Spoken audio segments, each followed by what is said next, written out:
चलिए, विज्ञान एवं प्रौद्योगिकी आज हम लोग समझने वाले हैं हड़प्पा सभ्यता को, तो ध्यान से देखिएगा। एक आध टॉपिक और है हड़प्पा, उसका हड़प्पा का चैप्टर हम लोग का खत्म हो जाएगा। अभी तक में हड़प्पा के बारे में आप लोग क्या क्या पढ़ चुके हैं? सबसे पहले आपने इसका खोज पढ़ा था, फिर इसका आपने विस्तार पढ़ा, सामाजिक जीवन, धार्मिक जीवन, नगरों का विशेषता क्या था, मतलब नगर नियोजन के बारे में आपने पढ़ा, किस नगर से कौन सा वस्तु मिला था इसको आपने पढ़ा है। तो अब हम लोग इसका अगला टॉपिक पढ़ेंगे विज्ञान एवं प्रौद्योगिकी, मतलब उसमें हड़प्पा सभ्यता में कौन कौन सा विज्ञान या प्रौद्योगिकी संचालित होता था, तो उसको ध्यान से समझिएगा।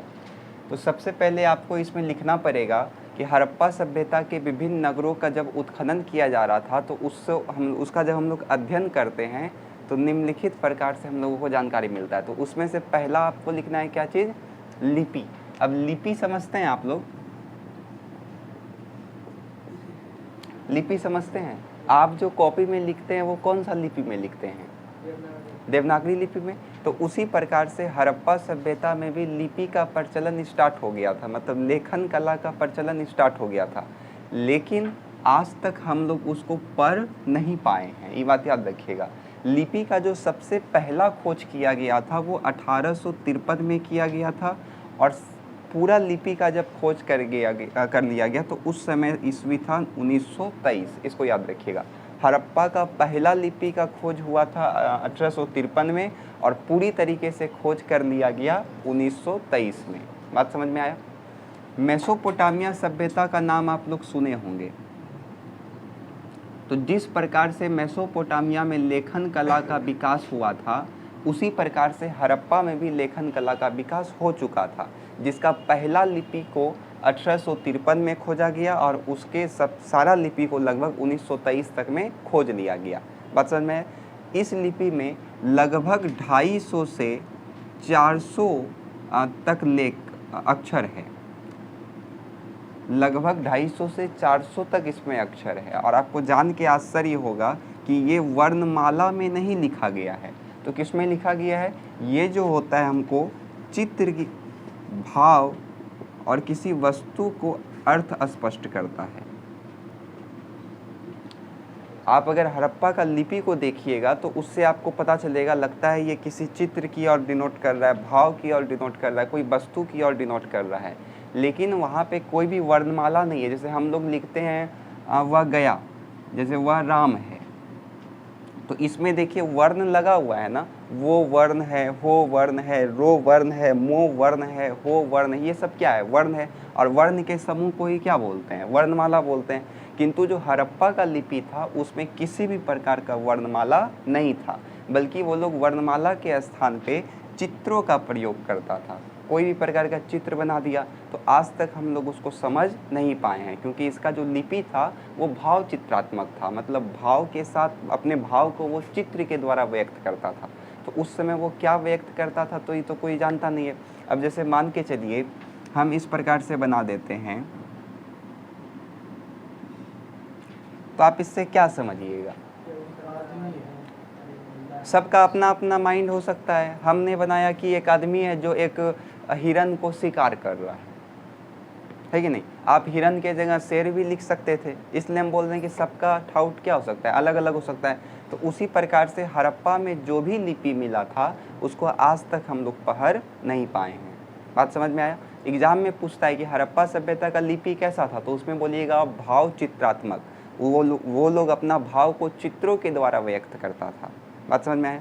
अब कैसे बोलना है आपको, एग्जाम में आएगा कि हड़प्पाई लिपि से आप क्या समझते हैं। तो सबसे पहले लिखिएगा, हड़प्पा के लोगों ने भी मेसोपोटामिया के सभ्यता के तरह लिपि यानी कि अक्षरों का खोज किया था, या अक्षरों का उपयोग किया जाता था। उसमें भी जो पहला लिपि था वो लगभग 1853 में खोजा गया था, और सारे लिपि का खोज जो है वो लगभग 1923 तक में खोज लिया गया था। आए समझ में? उन लोगों का लिपि में किसी प्रकार का वर्णमाला नहीं था, बल्कि अक्षर होते थे चित्र के अनुसार, जो लगभग 250 से 400 अक्षर थे। उसमें किसी प्रकार का वर्णमाला नहीं था। प्रत्येक अक्षर जो है वो किसी चित्र को, भाव को या वस्तु के अर्थ को स्पष्ट करता था। बात समझ में आया? अर्थात हम कह सकते हैं कि हड़प्पा सभ्यता का जो लिपि था वो भाव चित्रात्मक था। जिसको आज तक पढ़ा नहीं जा सका है। अब हम कुछ भी लिख देते हैं तो आप इसको पढ़ पाइएगा क्या, ये हम क्या लिखे हैं, नहीं पढ़ पाइएगा। बात समझ में आ रहा है ना। तो उसके लिपि को आज तक हम लोग पढ़ नहीं पाए हैं, ठीक है। यहाँ तक में अगर हम लोग इसको पढ़ लेते हैं कि वो लोग क्या लिखा है, तो हो सकता है उसके बारे में हम लोग और ज़्यादा से ज़्यादा जानकारी को प्राप्त कर पाते।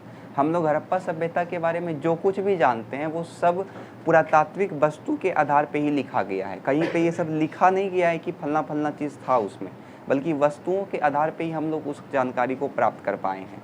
किंतु अगर हम लोग इसके लिखा हुआ को पढ़ लेते हैं तो हो सकता है आज हम लोग हड़प्पा सभ्यता का कुछ और पहलू को भी पढ़ रहे होते, लेकिन वो ऐसा लिख के ही गया है जिसको आज तक कोई पढ़ ही नहीं पाया, तो हम लोग क्या पढ़ पाएंगे उसको। बात समझ में आए। लिखना कैसे है उसको ध्यान से समझिएगा। तो सबसे पहले आप इसमें लिखिएगा, हड़प्पा के लोगों ने मेसोपोटामिया सभ्यता के तरह ही हड़प्पा के लोगों ने मेसोपोटामिया सभ्यता के तरह ही लेखन कला को विकसित किया था, मतलब अक्षर का विकास किया था। हड़प्पा का पहला अक्षर या लिपि 1853 में खोजा गया था और पूरी तरीके से अक्षरों का खोज 1923 में कर लिया गया था।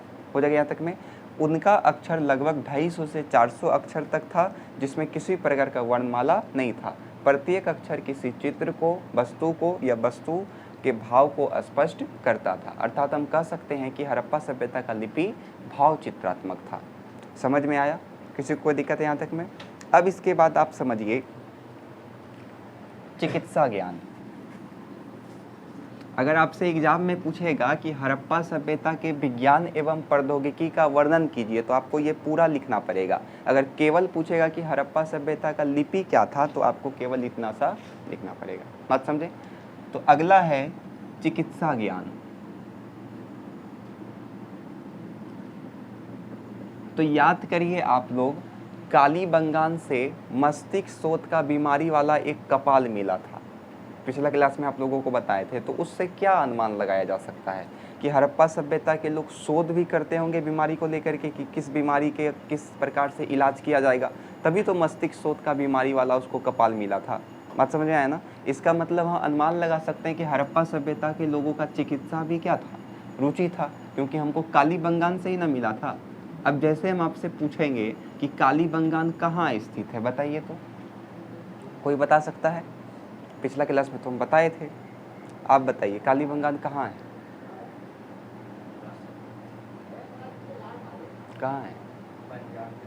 पंजाब में? गलत है। कहाँ है? सोचिए, इतना छोटा सा भी आप लोग नहीं बता पाए। राजस्थान में सरस्वती नदी के किनारे। भूल जाते हैं ये सब, पीछे का देखा करिए। तो कालीबंगान से क्या मिला था? मस्तिष्क शोथ का बीमारी वाला कपाल। तो इससे हम लोग क्या ज्ञात कर सकते हैं कि हड़प्पा सभ्यता के लोगों का रुचि चिकित्सा में भी होगा, वो लोग चिकित्सा में रुचि होगा तभी तो वहाँ पे मिला है हड़प्पा मस्तिष्क शोथ की बीमारी वाला कपाल। तो इसको लिखेंगे कैसे हम लोग? तो चिकित्सा ज्ञान में आप लोगों को लिखना पड़ेगा, हड़प्पा सभ्यता के लोगों में चिकित्सा का भी ज्ञान था। इसका प्रमाण इस बात से मिलता है कि जब कालीबंगान का उत्खनन किया जा रहा था तो वहाँ से मस्तिष्क शोथ के बीमारी वाला कपाल भी मिला है, जिससे हमें ज्ञात होता है कि हड़प्पा सभ्यता के लोग क्या करते होंगे, चिकित्सा में भी उनका ज्ञान होगा। तो चिकित्सा ज्ञान आप लोगों को समझ में आया? किस प्रकार से आप बोलिएगा? तो सबसे पहले इसमें बोलिएगा, हड़प्पा सभ्यता के वासियों को या हड़प्पा सभ्यता के लोगों को चिकित्सा का भी ज्ञान था। इस बात का प्रमाण इससे चलता है कि कालीबंगान में मस्तिष्क शोथ के बीमारी वाला कपाल भी मिला था, जिससे यह ज्ञात होता है कि हड़प्पा सभ्यता के लोगों को चिकित्सा का भी क्या होगा, ज्ञान होगा। समझ में आया? तो इस दो में तो दिक्कत नहीं होगा, क्लास में ही याद हो जाना चाहिए, ये बात याद रखिए। फिर अगला हम लोग इसका पढ़ते हैं धातु कर्म।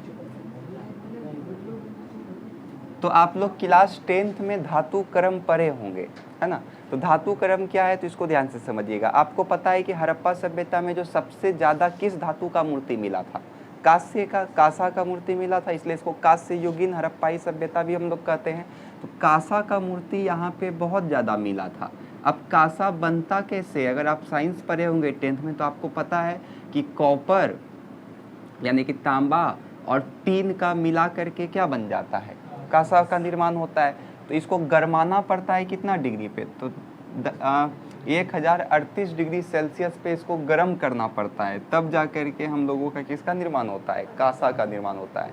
लगभग 75 से 90% तक में आपका तांबा और लगभग 10 से 25% तक आपको क्या मिलाना पड़ेगा?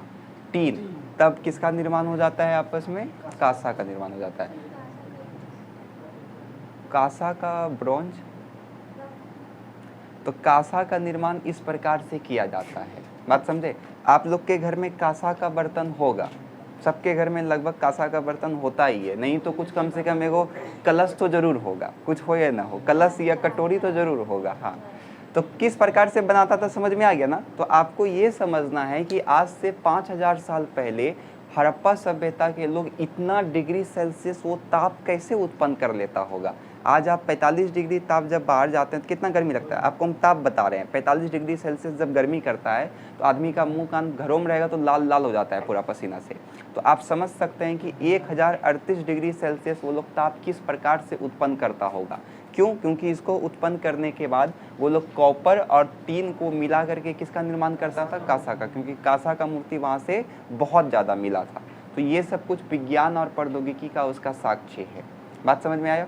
फिर उसके बाद हम लोगों को इसमें बोलना है नगर नियोजन। तो नगर नियोजन के बारे में आप जानते हैं, नगर नियोजन तो आप पढ़ चुके हैं, बस इसी को थोड़ा सा करके बोलना है इसमें कि हड़प्पा सभ्यता का नगर नियोजन भी काफ़ी क्या था? महत्वपूर्ण था, देखने लायक था उसका नगर नियोजन। प्रत्येक सड़कें एक दूसरे को कैसे काटती थी? समकोण में काटती थी। प्रत्येक सड़कें एक दूसरे को समकोण में काटती थी। सड़कों के किनारे क्या बना हुआ होता था? चबूतरा बना हुआ रहता था, जिसपे व्यापारी लोग क्या करता होगा? व्यापार करता होगा। बात समझे? तो ये सब इसका नगर नियोजन का क्या है? विशेषता है। प्रत्येक नगर एक लाइन से बना होता था। एक गली अगर आप घुस गए तो आपको रोड पे ही आप निकलिएगा। जैसे आप कमल नगर कॉलोनी देखे होंगे, तो कमल नगर कॉलोनी को बसाया गया है, वो पहले से बसा हुआ नहीं था, उसको बसाया गया है। आप कमल नगर कॉलोनी का कोई भी सड़क में घुस जाइए, गली में बात कर रहे हैं, आप निकलिएगा मेन रोड पे। गौर किए आप कभी ऐसा? कमल नगर कॉलोनी किए हैं आप? आपको क्या काम था कमल नगर कॉलोनी में? आपको क्या काम था कमल नगर कॉलोनी? काहे गए थे आप कमल नगर कॉलोनी? दोस्त का घर है कि दोस्तनिया का घर है? बदमाश। तो समकोण पद्धति में वो कटा हुआ होता था। कोनो गली आप घुसिएगा तो आप सीधा कहाँ निकल जाइएगा? मेन रोड पे निकल जाइएगा। बात समझ में आया? तो ऐसा ही रोड उस समय भी था, हड़प्पा सभ्यता में भी। तो इसको आपको याद रखना है। नगर नियोजन हो गया। उसके बाद हम कह सकते हैं सिंचाई के साधन। हल्ला नहीं। तो बताइए, अब फिर से हम 2 क्वेश्चन पूछते हैं। जलाशय कहाँ से मिला था? धोलावीरा। जलाशय कहाँ से मिला था? धोलावीरा से। तो धोलावीरा से जलाशय मिला था। और आपको पता है कि सोरतुधुम से क्या मिला था? नहर मिला था।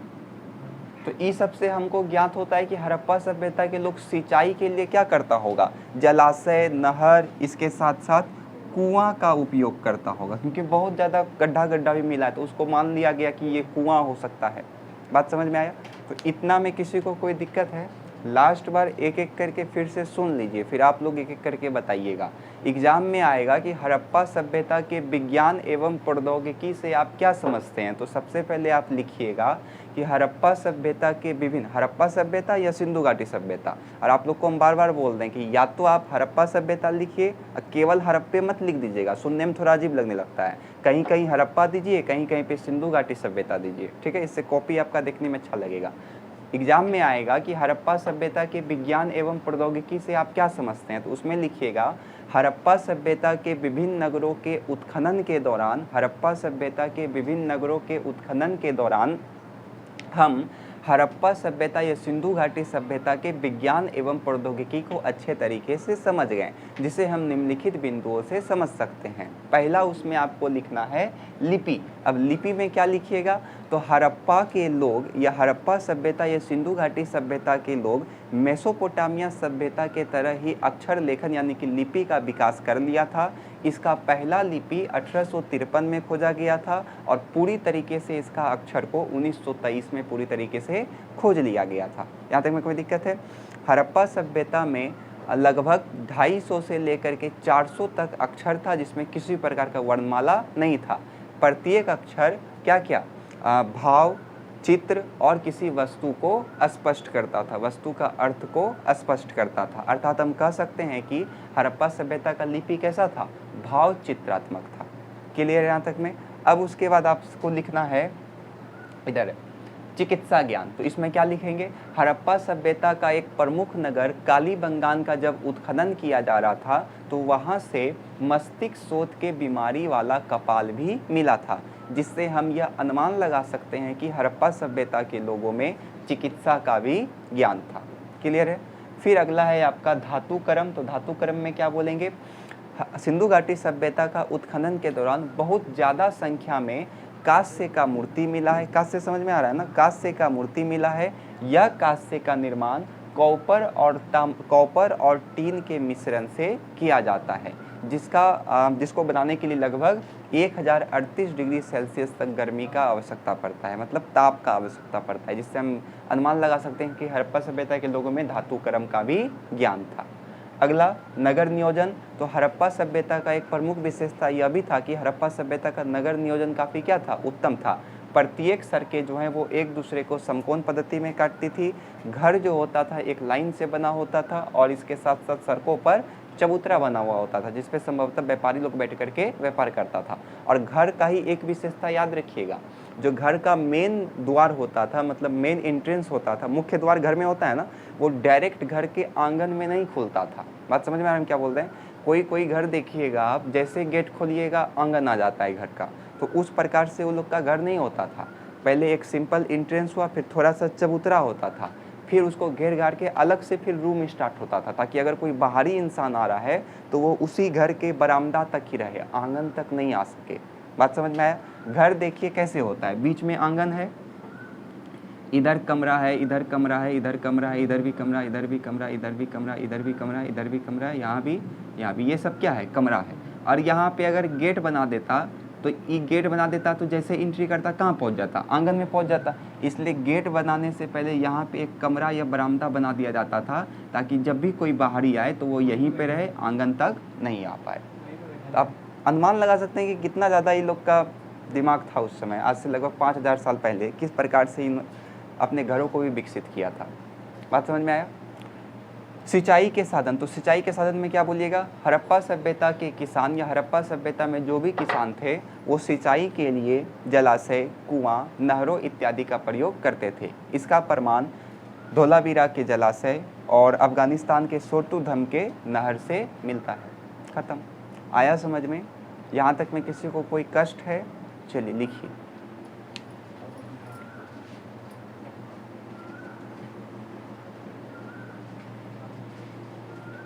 स्टार्ट करिए।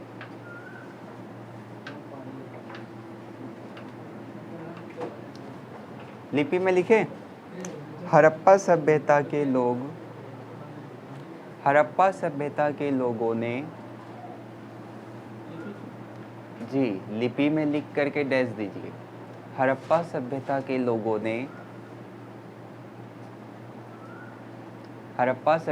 लोगों ने मेसोपोटामिया सभ्यता के तरह ही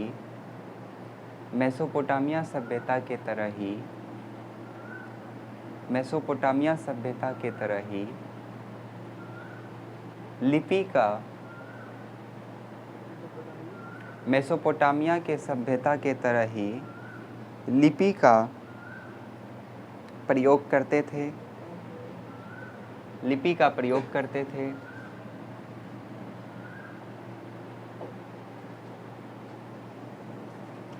किंतु आज तक उसे पढ़ा नहीं जा सका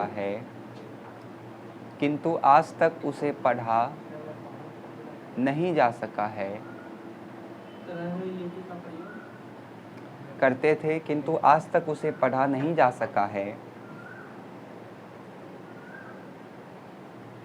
हो गया। पहला लिपि को या फिर पहले अक्षर को 1853 ईस्वी में खोजा गया था। 1853 ईस्वी में खोजा गया था।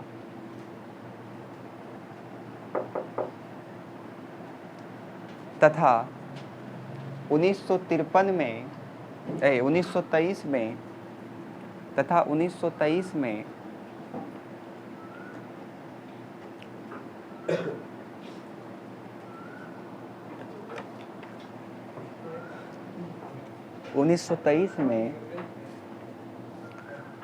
पूरी लिपि को खोज लिया गया। सभी अक्षरों को खोज लिया गया, ऐसे लिखिए, सभी अक्षरों को खोज लिया गया। सभी अक्षरों को खोज लिया गया।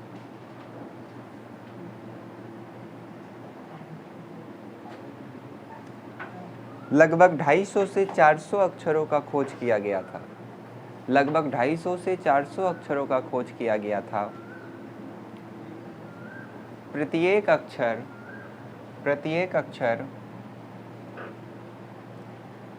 अक्षर से चित्र भाव का अर्थ स्पष्ट होता है। चित्र भाव का अर्थ स्पष्ट होता है। चित्र भाव का अर्थ स्पष्ट होता है। अर्थात हम कह सकते हैं कि हड़प्पा सभ्यता का लिपि भाव चित्रात्मक था। अर्थात हम कह सकते हैं कि हड़प्पा सभ्यता का लिपि भाव चित्रात्मक था। इनका पकड़ा नहीं सुधरेगा कहियो।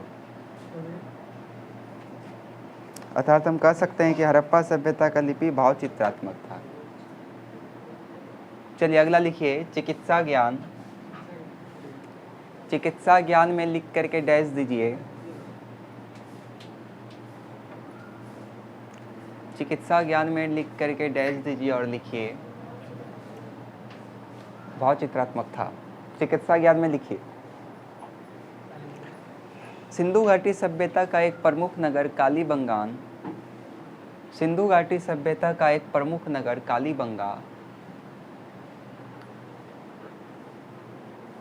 कालीबंगान से मस्तिष्क शोथ के बीमारी वाला कपाल। कालीबंगान से मस्तिष्क शोथ के बीमारी वाला कपाल। मस्तिष्क शोथ के बीमारी वाला कपाल मिला था, जिससे यह अनुमान लगाया जा सकता है कि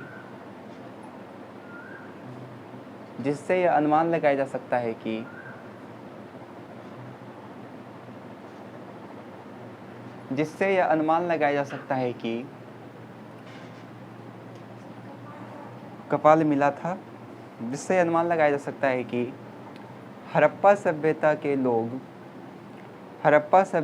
लोगों को चिकित्सा का भी ज्ञान था। हड़प्पा सभ्यता के लोगों को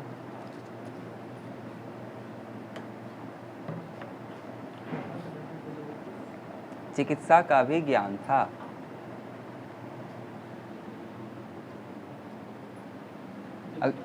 चिकित्सा का भी ज्ञान था। अगला लिखिए, हाँ, धातु कर्म का भी ज्ञान था।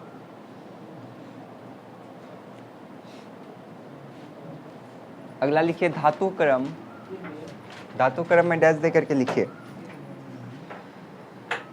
सिंधु सभ्यता के उत्खनन में बहुत अधिक संख्या में कांस्य का मूर्ति मिला है। हाँ, उत्खनन में बहुत अधिक संख्या में कांस्य का मूर्ति मिला है। बहुत अधिक संख्या में कांस्य का मूर्ति मिला है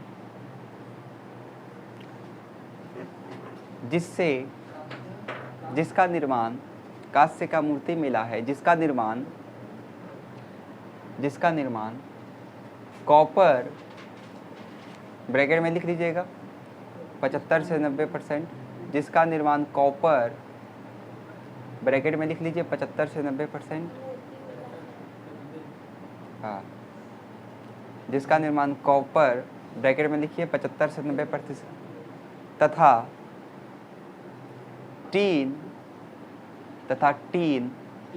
हाँ, 10 से 25% के मिश्रण से किया जाता है।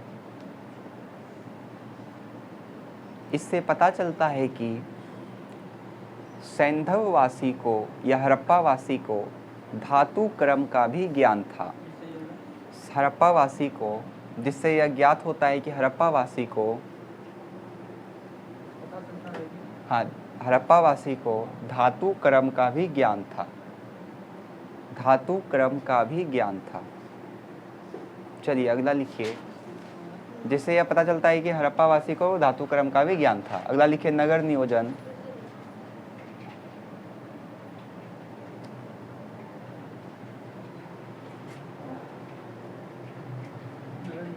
हाँ, नगर नियोजन, और नगर नियोजन में डैश दे करके लिखिए, सिंधु घाटी सभ्यता का नगर नियोजन भी काफ़ी बेहतरीन था।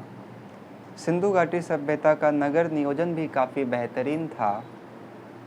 सिंधु घाटी सभ्यता का नगर नियोजन भी काफ़ी बेहतरीन था। सिंधु घाटी सभ्यता का नगर नियोजन भी काफ़ी बेहतरीन था। यहाँ की सड़कें एक दूसरे को समकोण में काटती थी। यहाँ की सड़कें एक दूसरे को समकोण में काटती थी। यहाँ की सड़कें एक दूसरे को समकोण में काटती थी।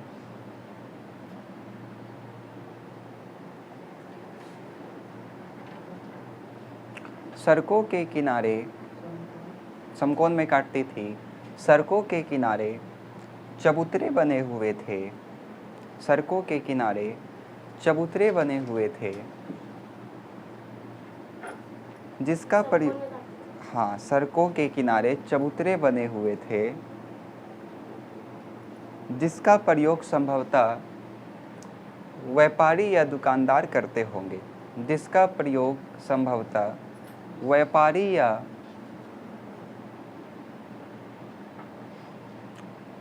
दुकानदार करते होंगे। हो गया। सड़कों के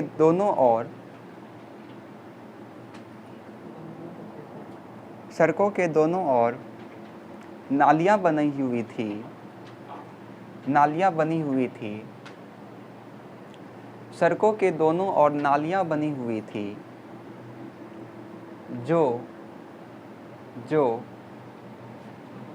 सड़कों के दोनों ओर नालियां बनी हुई थी जो पाट से ढकी हुई थी। चलिए अगला लिखिए, सिंचाई के साधन। हाँ, जो पाट से ढकी हुई थी। अगला लिखिए सिंचाई के साधन। सिंचाई के साधन में डैश दे करके लिखिए,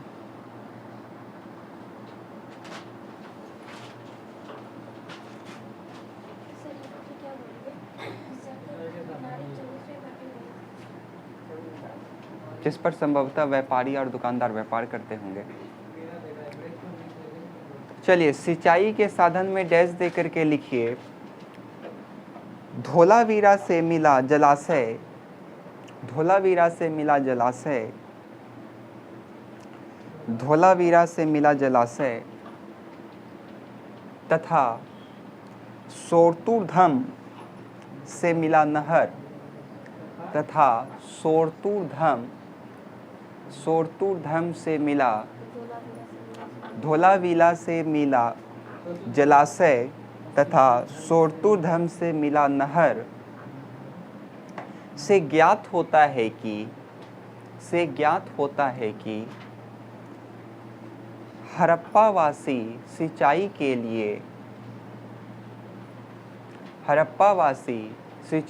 लिए नहर जलाशय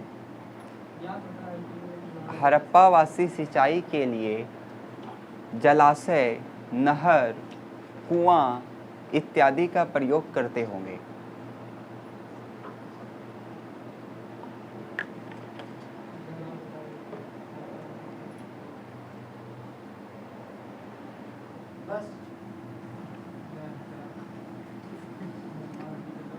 चलिए अगला लिखिए माप तौल।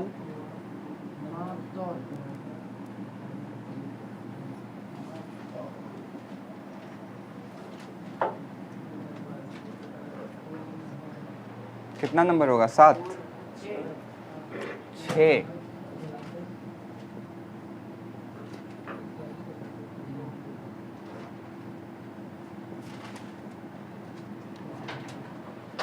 देखिए उस समय जो खरीद बिक्री होता था वो वस्तु का मापन के आधार पे होता था। वस्तु माप होगा, माप तौल होगा। अच्छा तोप लिखा गया है। तो उस समय जो वस्तु का खरीद बिक्री होता था वो वस्तु के मापन के आधार पे ही होता था। तो कौन कौन सा गुणक चलता था? तो 16, 32, 64, फिर उसी प्रकार से 160, 320, 660, ये सब वहाँ पे गुणक चलता था वजन का। और आपको जान के आश्चर्य होगा कि भारत में अभी भी 16 का गुणक चलता है। 16 आना बराबर कै रुपया? 17.5 रुपया। 16 आना बराबर कितना रुपया है? 1 रुपया होता है, याद रखिएगा। 16 आना बराबर 1 रुपया। तो ये वाला 16 का गुणक जो है वो अभी भी चलता है। और सबसे ज़्यादा जो प्रचलित था हड़प्पा में वो भी 16 का इकाई ही प्रचलित था। जा करके किसी वो जो हार वार बनाता है ना सुनार, उससे जा करके पूछेगा आना का मतलब क्या होता है। या अपना बेटी का शादी में बनाइएगा ना हार गहना, तब पता चलेगा। चलिए इसको लिख लीजिए, माप तौल में लिखिए। हड़प्पावासी को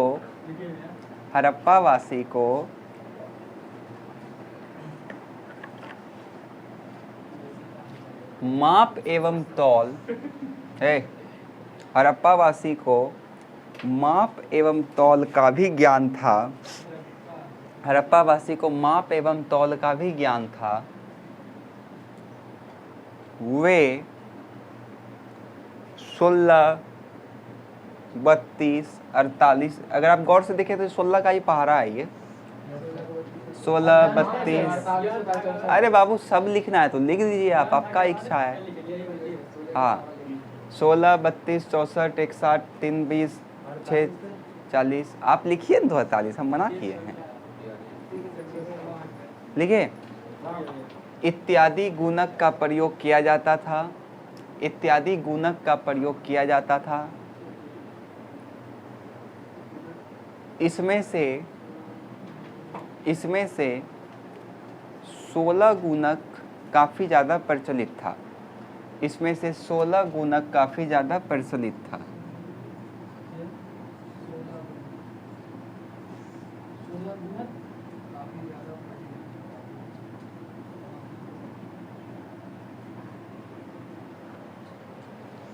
चलिए अगला लिखिए टेराकोटा की मूर्तियाँ।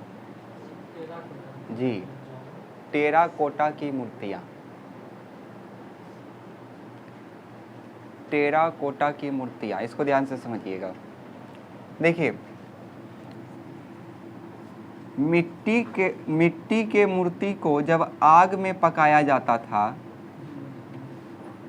तो उसके बाद जो वो मूर्ति का निर्माण होता था, ठोस मूर्ति होगा वो, क्योंकि आग में पकाया तो ठोस हो ही जाएगा। तो उसी को कहा जाता था टेराकोटा का मूर्ति।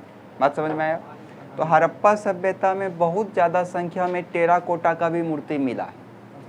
जैसे बैलगाड़ी मिट्टी का भी मिला है, तांबा का भी मिला था, बैलगाड़ी समझते हैं ना आप लोग, 2 आगे में बैल था, ऊपर से इस प्रकार से रखा गया, पीछे एक आदमी बैठ करके उसको खिला रहा है। एक खिलौना है, छोटा छोटा मिला है उसमें। खोज जब हुआ था हड़प्पा सभ्यता का तो उसमें उत्खनन में मिला था।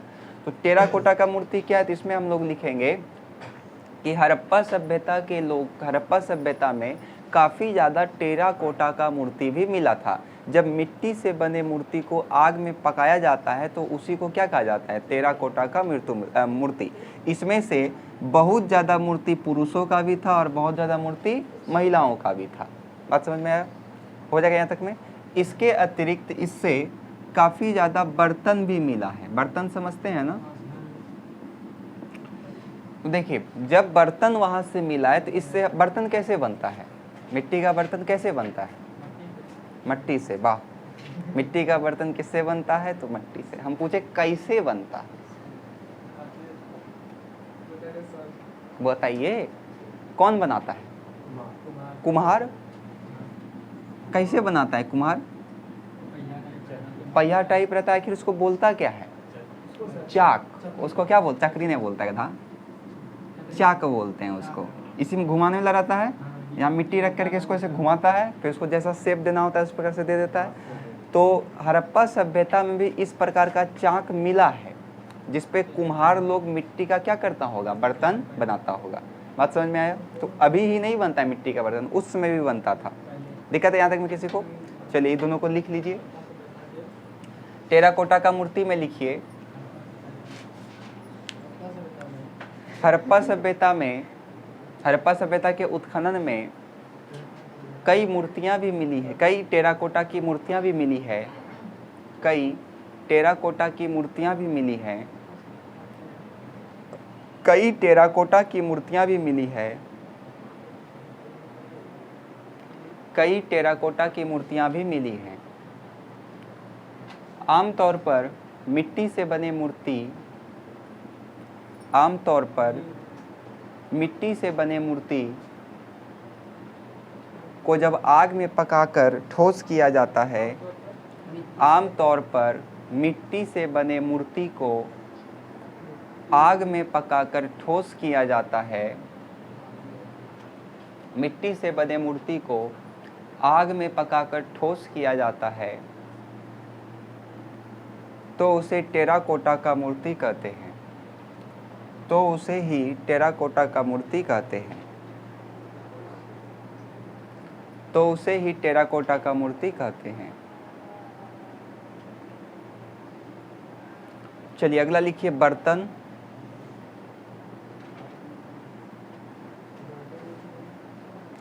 बर्तन लिख करके डैश दीजिए।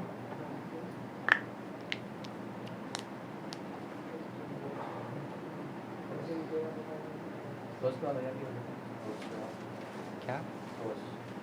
उसे टेराकोटा का मूर्ति कहते हैं। ठोस किया जाता है उसे टेराकोटा का मूर्ति कहते हैं। बर्तन में डैश दे करके लिखिए, कुम्हार के द्वारा चाक की सहायता से, कुम्हार के द्वारा चाक की सहायता से बर्तनों का भी निर्माण किया जाता था, बर्तनों का भी निर्माण किया जाता था। कुम्हार के द्वारा चाक की सहायता